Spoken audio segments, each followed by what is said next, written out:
Today, I consider myself the luckiest man on the face of the earth. The player featured in this video is Marc Bulger.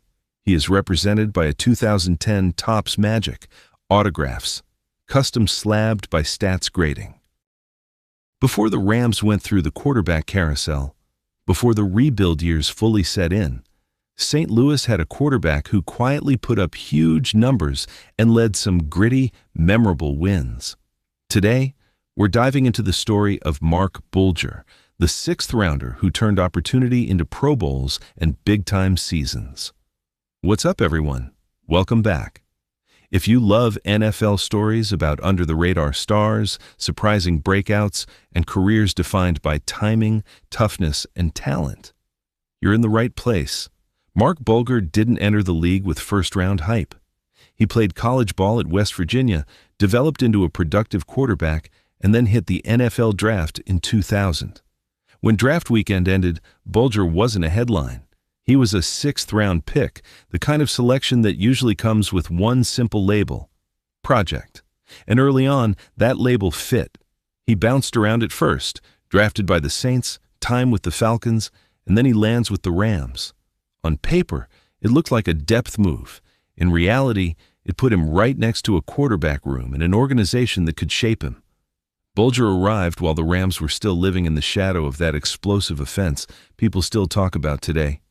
But being around a high-powered system can be a blessing and a challenge. You learn a lot, but you also might not see the field for a while. Then, the door cracked open. In 2002, the Rams' quarterback situation got messy fast. Injuries and inconsistency forced changes, and Bulger stepped in. The biggest thing he did was simple, but rare. He looked like he belonged. He wasn't just surviving. He was delivering accurate throws, standing tall in pressure, and moving the offense. That season became the start of Bulger being taken seriously around the league. Bulger's best football came in the heart of the 2000s. He helped keep the Rams competitive and put up passing numbers that matched the league's best on the right Sundays. Two seasons stand out.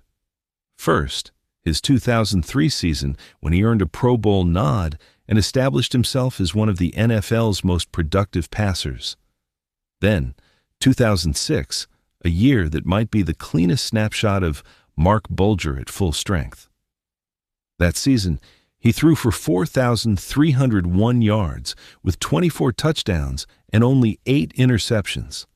That's high-volume production with efficiency, exactly what coaches crave. And it's one reason that era of Bulger gets remembered a lot more fondly than people realize.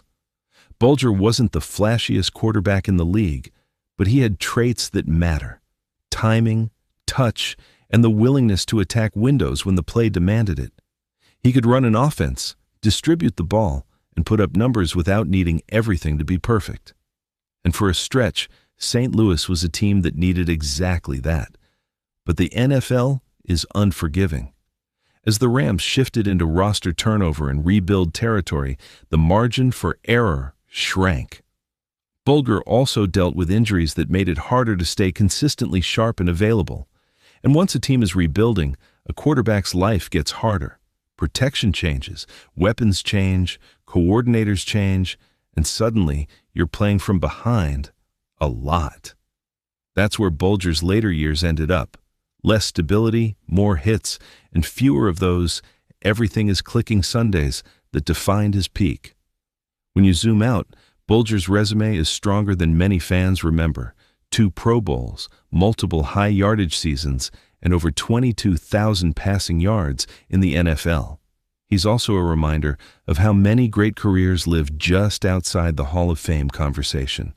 Guys who were absolutely legitimate NFL starters, who hit a real peak and who carried teams through transitions. So when you think of early 2000s Rams football, don't forget Marc Bulger, the late-round quarterback who turned his chance into real production and real respect.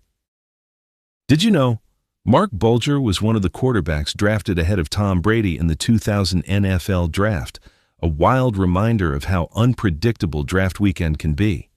If you enjoyed this deep dive NFL story, drop a like, subscribe, and follow, and comment the next player you want covered.